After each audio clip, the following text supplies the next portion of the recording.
அவனை தன் வீட்டுக்கும் தனக்கு உண்டான எல்லாவற்றுக்கும் விசாரணைக்காரனாக்கினது முதற்கொண்டு கர்த்தர் யோசேப்பு நிமித்தம் அந்த எகிப்தியன் வீட்டை ஆசீர்வதித்தார். அதான் சொல்கிறேனே, நீங்கள் வேலை செஞ்சால் தானே அங்கே கர்த்தர் ஆசீர்வாதத்தை ஏதாவது செஞ்சு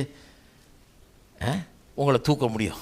சிலர் வீட்டில் ஈஸியாக உட்காந்துட்டே, கர்த்தாவே நான் காத்துக்கொண்டே இருக்கிறேன், எனக்கு நல்ல வேலையை தாரும், போய் எதையாவது எடுத்து செஞ்சால் தான், தரமட்ட வேலையாக இருந்தால் கூட பரவாயில்ல, அதை எடுத்து செஞ்சால் தான் அங்கே உங்கள் நிமித்தமாக ஒரு ஆசீர்வாதத்தை உண்டு பண்ணி அதை எஜமான பார்க்க வச்சு அவனுக்கு அறிவு வர வச்சு உங்களை தூக்குறதுக்கு எதுவாக இருக்கும். ஒன்றுமே செய்யாமல் வீட்டில் உட்காந்துட்டு, கர்த்தாவே நல்ல ஒரு ஆஃபீஸர் வேலையை தந்திருந்தான், நான் போவேன், ஜாயின் பண்ணுவேன், நாளைக்கு உம்மால் கூடாத காரியம் ஒன்றும் இல்லை என்றார்.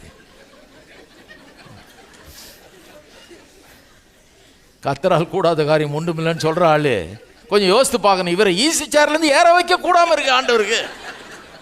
ஈஸி சேர்லேருந்து எந்திரிக்க வைக்க முடியல ஆண்டவரால். இவர் அங்கே தான் உட்காந்துருக்காரு, காலையிலேருந்து இங்கே தான் உட்காந்துருக்கிறாரு, நேரத்துக்கு சாப்பிட்றாரு, உட்காந்துருக்கிறாரு, எந்திரிச்சு போகவே மாட்டேங்கிறாரு. இவரை ஏன் எந்திரிக்க வைக்க முடியல ஆண்டவர்? சில காரியங்கள் ஆண்டவரே செய்ய முடியாது. நீங்கள் நான் உட்காந்துருந்தா இருப்பேன், போக மாட்டேன்னா போக முடியும், அவ்வளோதான், உட்காந்துதான் இருக்க வேண்டியதான்.